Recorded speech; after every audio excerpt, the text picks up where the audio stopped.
Greetings and welcome back. It's week 4 and I'm pumped today to talk to you a little bit about YouTube. Yeah, so over the last couple of days what we've done is we've gone through how to use paid advertising through Facebook ads, through Google ads, and look, that's all great and fine, but some of us don't have unlimited budgets, right? And so what we're going to do today is I'm going to give you a little bit of insight into YouTube, how YouTube works, and we're going to dive into how to get free traffic with your YouTube video. Some of you are scared to use YouTube video. Some of you are scared to show up on video. Hey, guess what? Throughout this whole video, you're never going to see my face once, right? Because I'm using a screen recording tool called ScreenFlow. And what it does is it allows me to record my screen and upload videos without ever having to show up on video. How cool is that? And lots of people have become famous on YouTube, have huge hundreds of thousands of subscribers on YouTube without ever showing their face, okay? It exists. It's a real thing. They make a lot of money, okay? So number one, if you're uncomfortable with it, don't be scared away from it. But first, before we get too far into it, what I want to do is I want to talk a little bit about why YouTube is so powerful. All right, so I'm going to pull open my little drawing tool here. And the reason I want to get into this is because some people don't understand how YouTube crafts their algorithm. And while I'm not going to get super deep into all of the inner workings of YouTube's algorithm, what I do want you to understand is they have specifically designed it in order to get new people exposure, okay? Exposure. They have designed their entire algorithm and business to get people exposure. For instance, if you're ever watching a video on YouTube, right, and the video ends or you pause during the video and these 3 little bubbles pop open and it says related videos, right? Related videos or videos you might like. The reason they do this is they're constantly testing new people and new videos in these related videos, or over here on the sidebar on YouTube, there's more videos, more videos, more videos. They're always testing new people, right? And so it truly is probably one of the greatest opportunities to get free exposure on the internet today. I mean, the amount of exposure that you can get from YouTube is crazy.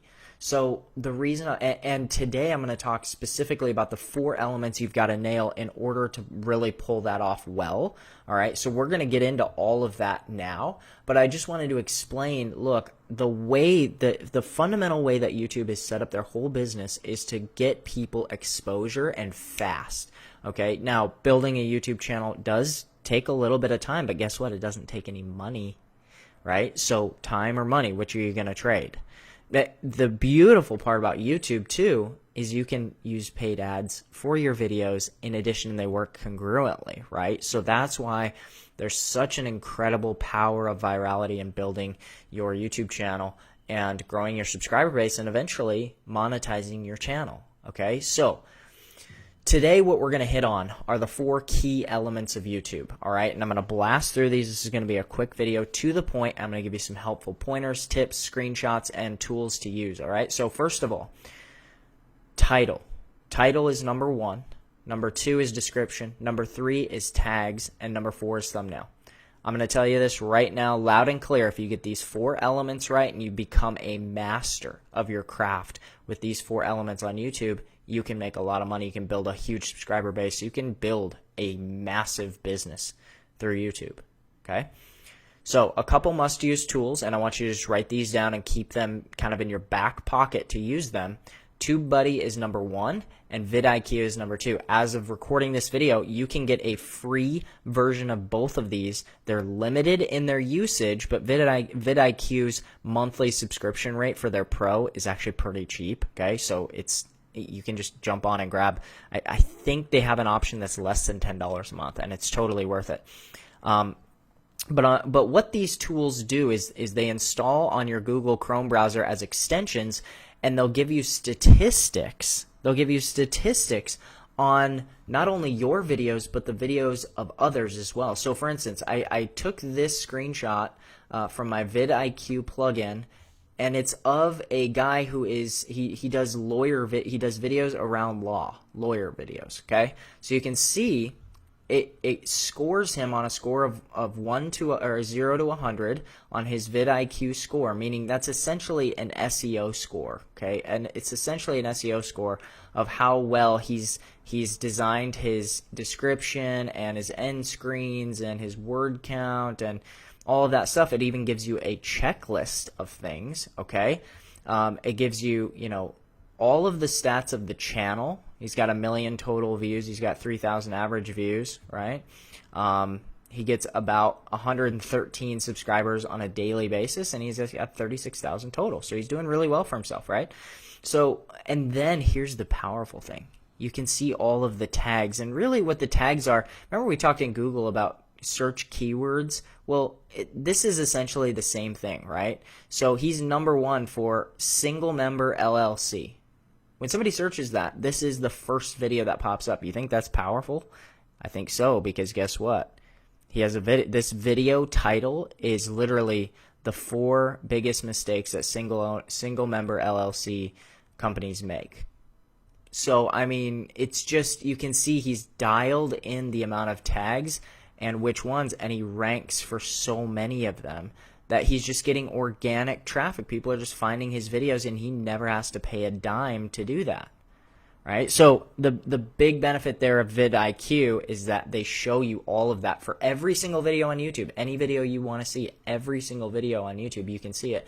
And then when you post your own videos, it also pops up in your back office, and it tells you, hey, here's what you're missing. Here's what you need to add in order to get a higher ranking for certain keywords that you want to use. Now, I'm going to talk a little bit about the strategy for keywords here in a second as well when we get there. Okay, so first of all, with the title, let me give you a couple pointers on the title. All right, first, you start with whatever your ideal avatar is typing into the search. So the best way to do this is go to YouTube and type in something like, how do I run conversion campaign on Facebook, right? And you start to get into the mind of your ideal avatar. What are they going to type in? What is it that they're trying to learn specifically? And then you title your YouTube video exactly what somebody types into YouTube.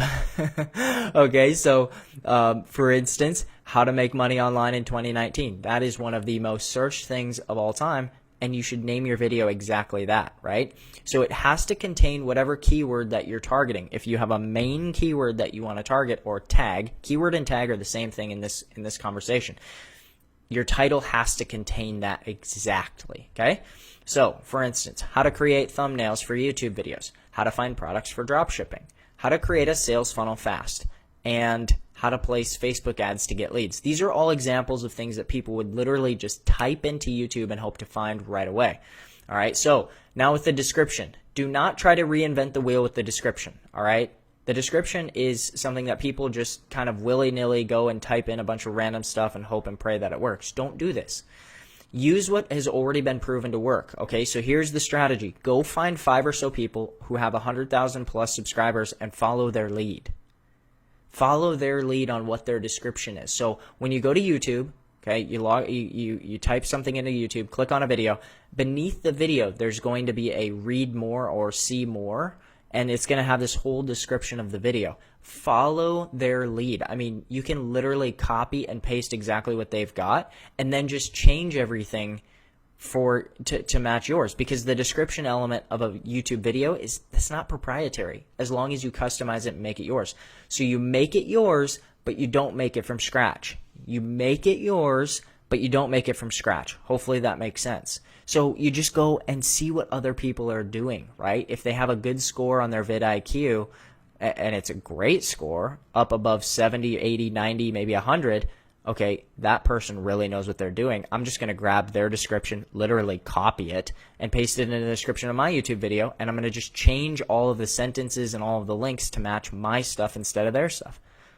This is how some of the best YouTubers out there, you've heard of funnel hacking before, when people go to somebody's funnel and they basically just make the same funnel. There's nothing proprietary about a funnel, right? There's proprietary things about, for instance, courses, or, if you came through this boot camp and you took all of the content and just started selling it yourself verbatim word for word, well, that would be an issue, right? But the description element of a YouTube video is not proprietary, all right? The tags. So, like the title, these should be exactly what people are typing into YouTube. Exactly. All right. In the early days, if your channel is new, if you're new to YouTube or if your channel is new, focus on long tail keywords. Long tail keywords. If you don't know what that is, Google it. But essentially, it's like this: how to place conversion ads to get leads on Facebook, not place Facebook ads. All right.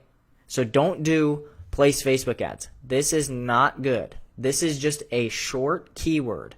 This is a long tail keyword because it contains place Facebook ads. Place Facebook ads. It's in there, but you're talking now specifically for conversion ads to get leads, which increase it. So there's going to be less people who search that potentially. Less people will search it, but here's the thing. Because there's less people searching it, there's less competition, and thus it increases the likelihood in the early days for you of getting free exposure. All right? So use vidIQ and TubeBuddy to monitor the effectiveness of your tags. And also, again, don't reinvent the wheel. If there's some search term that you... So, let's say easiest tool to make sales funnels, right? Easiest tools to make sales funnels. You go and YouTube search that right now, find the #1 video, and go look at all the tags they're doing. What's their description? How are they doing it, right? What's the link they're sending people to? Simple, guys, simple, right? And just use those. It's not that complicated. The only thing is, with people who are ranking a lot higher on so with people who have hundreds of thousands of subscribers, the thing is that they might be using more of the shorter tags because they have more influence and they're more likely to get a lot more views and get viewed for those bigger keywords. Stick to long tail keywords, at least in the beginning. All right, now with the thumbnail. The thumbnail is often overlooked, but this is extremely important in terms of getting clicks and views, all right? It has to catch somebody's eye and drive curiosity. If it doesn't, you're not going to get as much exposure. This is a big thing that a lot of people don't get right. So, for instance, these are examples of ones that are not all that great. You can see it's just his face, and this is actually a guy that I've consulted with. His name is Colton. They're just not that great. It's just his face, right? And he hasn't put a lot of work into that. However, these ones down below are way, way better. They're bright. They have, some of them have color borders around them, and you can see the amount of views, hundreds of thousands, tens of thousands of views versus Colton's basically no views. It's not all due to the thumbnail. I'm not trying to pull one on you, but what I'm saying is that's way more likely to get clicked, and I'll show you an example because we actually did a fix-up on a live webinar for Colton on how to make that thumbnail, and I'll share that with you here in just a second as well. Okay, so you got the thumbnail. Here's a couple helpful tools to create awesome thumbnails, all right? #1 is Canva, canva.com. Very simple, easy to use. You can use Photoshop, or you can use Keynote and PowerPoint, which pretty much everybody has on their computer, and it's pretty easy to design and use. And I'm going to share a video with you on how exactly to use that as well, okay? So you can see, look at the redesign now. You can see how we took his current thumbnail, which is just terrible. No offense to you, Colton, at all. No offense. It's not anything about your appearance or anything, right? But you can see how we spiced it up, put a little words and text over it, and now rather than it's 3 weird tips to create social media content fast and not how to create social media content, right? 3 weird tips fast works for newbies, right? Oh, interesting. This looks amazing. Let's see what happens. So hopefully that makes sense. Now, what I'm going to do to wrap this whole thing, if you need to go through this, because I went through this quick, but if you need to go through this again, go through it again, right? But you can just, literally, if you're using a Mac, I'm using ScreenFlow for Mac. It's a couple $100. You can also use Open Broadcasting software, or Open Broadcaster Studio, OBS, and that's a free software for Mac or PC that you can record your screen. Or if you're using a PC, you can use Camtasia, Camtasia, Camtasia. Any of those 3 softwares will work to record your screen if you're nervous about showing up on video, all right? We've already went through a bunch of video tips earlier on in the boot camp, right? And we did that in week 2. Go back through that and do it again. But look, here's the deal. What I'm going to share with you after I finish this up, I'm gonna send you over to a video that I recorded with Colton that I showed him exactly how to do these thumbnails. I do them in Keynote on a Mac, but you can do them on a PC in PowerPoint the exact same way, and it's super powerful. It's been proven to get way more clicks and exposure, so I think you're gonna love it. And here's your assignment for today.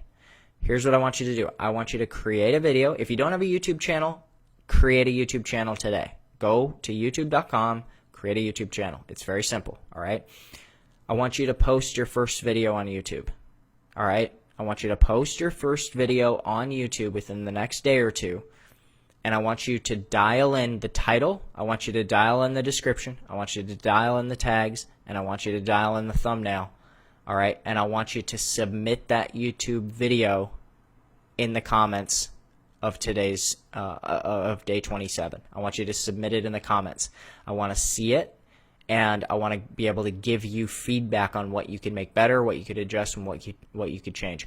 I don't care if this video is 2 minutes long or 20 minutes long. I won't go through a whole 20-minute video, but look, it doesn't matter. It can be 2 minutes long. It can be you sitting there with your iPhone. I mean, if you're sitting there right now, you're watching this, and you're like, oh my gosh, I don't know if I could do this. Pull out your freaking iPhone, turn on the camera, and say, hey, my name's Matt. Welcome to this video.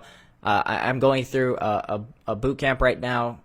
It's a marketing challenge, and I want to create this video. I want to share the top 3 things that I've learned throughout this boot camp. Number 1, I just found out about YouTube title, tags, descriptions, and thumbnails, and this is going to be a little experiment with that. Number 2, I learned all about writing killer ad copy and the importance of ad copy and emails and follow-up and building know, like, and trust factor. Number 3 is I learned how to create congruency in sales funnels, and I had no clue about it before, but it's a little known thing where if you don't create congruency from the very start of your funnel all the way to the end, you're never going to make it, because people are going to drop off and your conversions are going to be too low. You're not going to be able to make a profit on your ads. All right. So anyway, thanks for sticking with me through this video. I'm going to create more content as we go. But again, my name is blah, blah, blah. Subscribe to my channel if you want more videos like this that are short, punchy, to the point, and we'll see you next time. So something like that. I mean, look, that took 1 minute, but it was just right to the point. I wasn't, it was just right to the point. Here's 3 things. I hadn't even thought of those before I started shooting this video. So what'll happen is over time you'll get better at it, but I want you to shoot the video. I want you to get it up there, and I want you to commit to dialing in your title, your tags, your description, and your thumbnail. And look, I can't promise a lot, but your channel will grow if you dial in these things. Your channel will grow if you dial in these things. I promise you that. All right. I'm going to send you over to a short little clip where I walk through how to create really awesome thumbnails in Keynote or PowerPoint. I've just found that to be one of the easiest places for me. You can use Canva, you can use Photoshop, you can use whatever you want, but these seem to be the easiest for me. Cool. So here's what I would do. Here's what I would do if I were you is, number 1, just work on the background, right? So are you shooting this one like from a laptop and it's pointed up at you, or? Bro, I travel across the country, so I'm just doing it wherever I am. Cool. I bought me a little tripod thing that I have it set on right there. Okay, cool. So the only thing I would recommend that can really help is having the camera the same height as you. So it doesn't really matter what camera you're doing or where you're at or anything. Just if you can set it on a stack of books or on a shelf or on a whatever, just so you know what I mean? Yeah, that's your eye level, so they're not looking up at you. Yeah. All right. So what I'm gonna do first of all with the video is I'm just gonna grab like this because it's a little bit eye catching. And I'm gonna go grab it, and I'll do a quick little screen capture. All right. So this is one way that you can do it.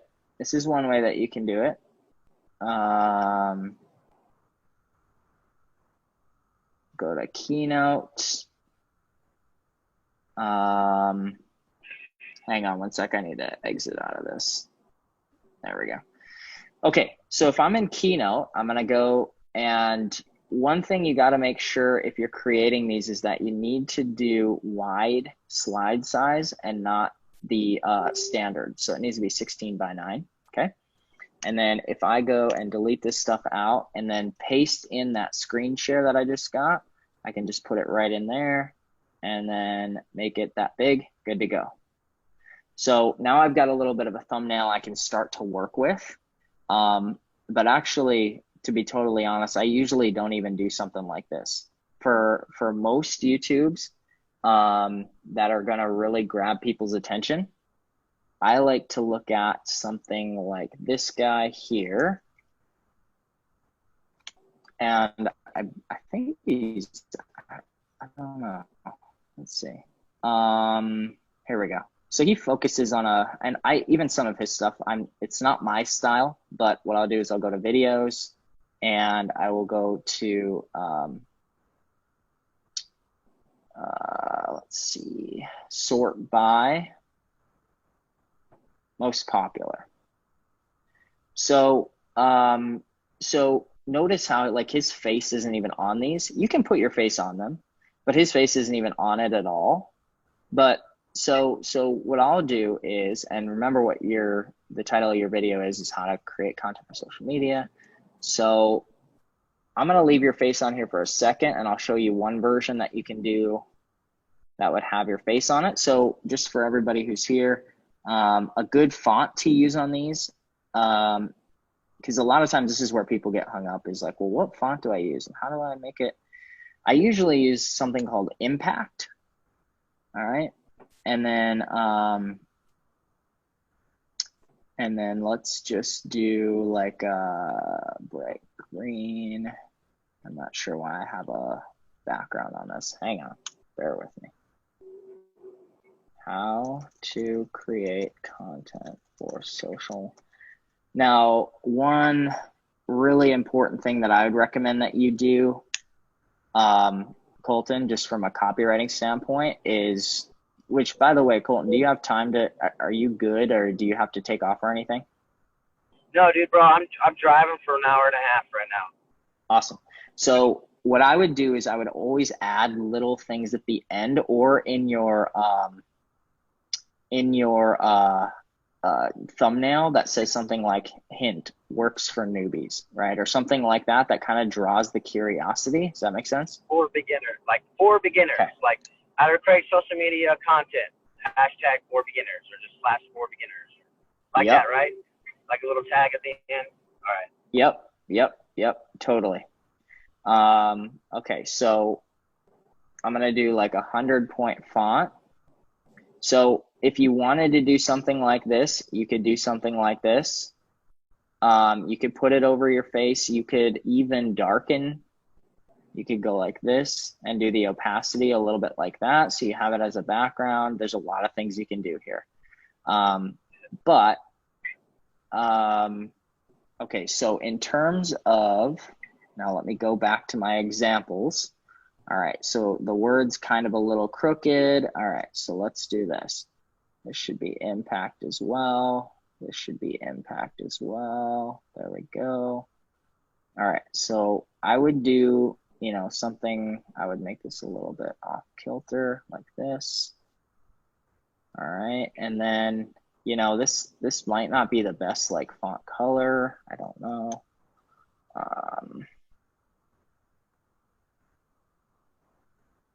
So my next question is, how do you become time efficient with these? Because doing this daily with what I have now might be a little rough. So do you suggest maybe like the 4 hours I got today, I need to sit down and create like 4 videos?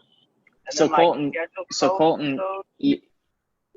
especially with thumbnails. All right, so let's actually just mirror exactly what we are looking at here on the screen.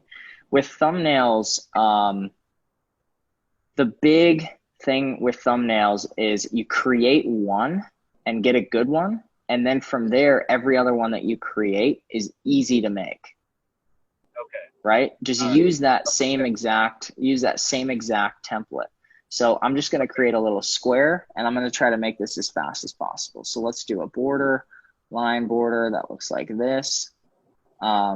Look, you can get as fancy as you want, but we're gonna crank this thing out here, okay? So boom, there, now we got a border. All right, let's see. Let's bring this in a little bit. Boom, there we go, got a border. All right, so now let's go with, so for the text, all right, so we're gonna go with red text. And then you can add little things like one thing that really makes thumbnails pop and makes the text pop is a shadow. So you can do, let's see here, style, impact, I think it's right here. Yeah, shadow. Like a little text shadow will really pop. So I usually do like a down and to the right text shadow. I will blur it a little bit, make it. Okay, so I am jumping in here. Our live webinar was actually, we had some technical difficulties and it closed down. I just went ahead and finished what I had been kind of explaining just a second ago. And so here's just a couple things that I did on this little thumbnail. So you can see that the screenshot I took, it's this big, right? So the screenshot that I took is bigger than what's actually going to show. What's going to show is inside of this blue area for the thumbnail, okay? So the thumbnail will look something like this when it's at full, well, that's a little too big. But something like this when it's at full size. Let's do this. There we go. It'll look something like this when it's at full size, right? So you'll notice a couple things that I have going here. I have this border, which I already kind of walked through. Then I also have a little, you can't really see it, but basically what I did is I created a square it's black. You can see the color fill is black. And then what I did is I just made the opacity like 27, right? So you can make this darker or light as you want. So I just kind of thought about 25% is pretty good. But you can lighten or darken that to make sure that these words are totally readable. That's the main piece that you want here, is you want to make sure those are totally readable. So you can do that on any of these different elements, okay? So this is just, so the main reason that I prefer to do this on a Keynote or PowerPoint, it's just me, there's no right or wrong, is just because you can take, now that I have this, I don't have to recreate all this text and the formatting and everything. I just have it ready to go. And I can kind of throw in screenshots or background photos or other images really quickly and easily. So where it says, 3-word tips to create social media content fast, you can obviously drag this around or move it around on the screen or whatever. Now, during the live webinar, a lot of people commented, hey, why don't you use Canva? Canva is also great. Look, if you want to go play around with Canva, go for it. But you can just, once what I learned is once I got really good at figuring this process out, it became so fast and so easy for me to create these types of thumbnails in Keynote. So that was just only my preference, and you got to just find what works well for you. But this thumbnail here is going to just well outperform what he's currently using, and it will guaranteed get more clicks, more traffic, etc. So Colton, hopefully this works for you. I will send you a little screenshot that if you want to replace your current thumbnail, you can. But otherwise, just for everybody who's watching, just take heed that if you can start creating thumbnails like this with big colorful words and borders and stuff, you're gonna get more clicks, you're gonna get more traffic, you're gonna get more views, and ultimately your channel's gonna grow faster. So hopefully that's helpful.